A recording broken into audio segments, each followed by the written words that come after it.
చెలి మనసే శివధనుసైనది తొలి చూపుల వశమైనది బలపు స్వయంవరమైనప్పుడు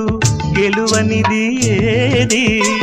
ఒక బాణము ఒక భార్య అన్నది శ్రీరాముని చిరయసమైనది శ్రీవారు వరమిస్తే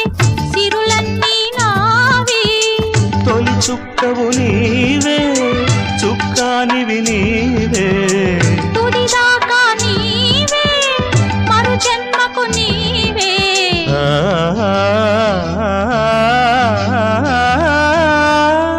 జానకి కలగనలేదు రాముని సతి కాగలనని ఏనాడు